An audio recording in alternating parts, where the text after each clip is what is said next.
రైతు గుండె తరుక్కుపోతోంది. ప్రభుత్వ నిర్లక్ష్యం, మిల్లర్ల దోపిడీతో అన్నదాతలు కుదేలవుతున్నారు. క్వింటా ధాన్యంలో 10 కేజీల తరుగు తీస్తున్న మిల్లర్లు రైతులను కోలుకోలేని దెబ్బ కొడుతున్నారు. ప్రభుత్వం పట్టించుకోకపోవడం, ఎమ్మెల్యేలు, మంత్రులు చొరక చూపకపోవడంతో వ్యాపారులైతే ఆడింది ఆట పాడిందే పాట అన్నట్టుగా పరిస్థితి తయారైంది. కట్టడి చేయాల్సిన వ్యవస్థలన్నీ నిద్రావస్థలో ఉండడం కూడా రైతుల పాలిట శాపంగా మారింది. రైతుల్ని నిలువునా దోచుకుంటున్నారు. అన్నదాతల రెక్కల కష్టాన్ని తలాయింత పంచుకుంటున్నారు. ఆరుగాలం కష్టపడి చెమటోడ్చి అధిక పెట్టుబడులు పెట్టి పంటలు తీస్తే కొనుగోలు పేరుతో ఇష్టానుసారంగా దోచేస్తున్నారు.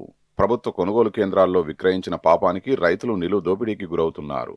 కాకులను గద్దలను కాచి చీడపీడల్ని పారద్రోలి అహోరాత్రులు కష్టపడితే 4 గింజలు కల్లంలో చేరాయి. కానీ రేవంత్ రెడ్డి నేతృత్వంలోని కాంగ్రెస్ ప్రభుత్వ నిర్లక్ష్య పద్ధతి వల్ల రైతులకు ఇబ్బందులు తప్పడం లేదు.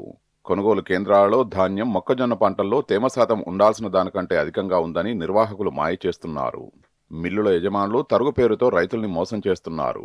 క్వింటాకు 7 నుండి 12 కేజీల వరకు తరుగు తీస్తామని, అట్లయితేనే ధాన్యం బస్తాల్ని దిగుమతి చేసుకుంటామని మిల్లర్లు తెగేసి చెప్తున్నారు. చెప్పడమే కాదు, అలా ఇవ్వని రైతుల ధాన్యం మిల్లుల్లో దిగుమతి కూడా చేసుకోవడం లేదు. ఏం చేయాలో తెలియని దిక్కుతోచని స్థితిలో దోపిడీని రైతులు భరిస్తున్నారు.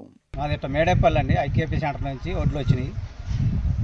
లారీలకి 2 లారీలకు వచ్చినాయి. 543 టిక్కీలు వేసుకొచ్చాను. 543 టిక్కీలకి కింటాకి 7 కేజీలు చొప్పున 15 కింటాలు ఇస్తే దించుకుంటా, లేకపోతే లేదంటండు. ఇది రైతు పరిస్థితి. కానీ నేను 5 కేజీల కంటే ఎక్కువేనని ఇక్కడికి మిల్లు కాడికి వచ్చినాయి. ఇప్పుడు వెంకటేశ్వర మోడర్న్ రైస్ మిల్లు దించుకోండి. ఇప్పుడు బండ్లు పెరుగుతా అంటే కటింగ్ పెరుగుతుంది. దేనివల్ల పెరుగుతుంది? కటింగ్ ఫస్ట్ బండ్లు మిషన్లు ఎక్కువ వచ్చేది, ఇప్పుడు వచ్చే బండ్లు మిషన్లు ఎక్కువ వచ్చేది. పాలు ఆడ నుంచి ఎక్కువ వస్తుంది.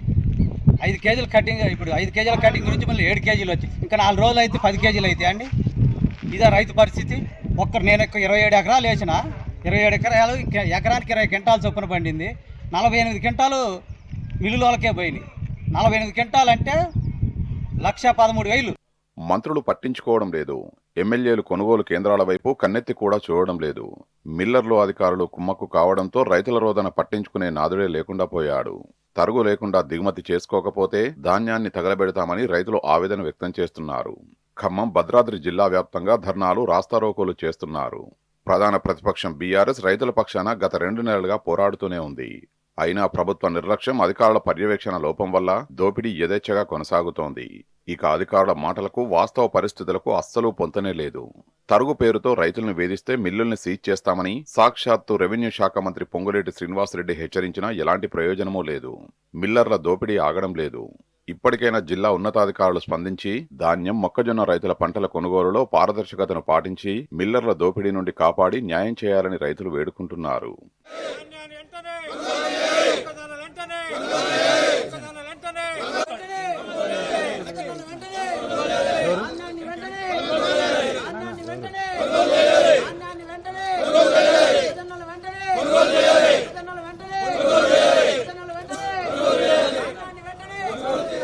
ధాన్యం కాంటా వేసేటప్పుడే తాలు, బస్తా బరువు పోను అదనంగా మరో 2 కిలోల వరకు తరుగు తీస్తున్నారు.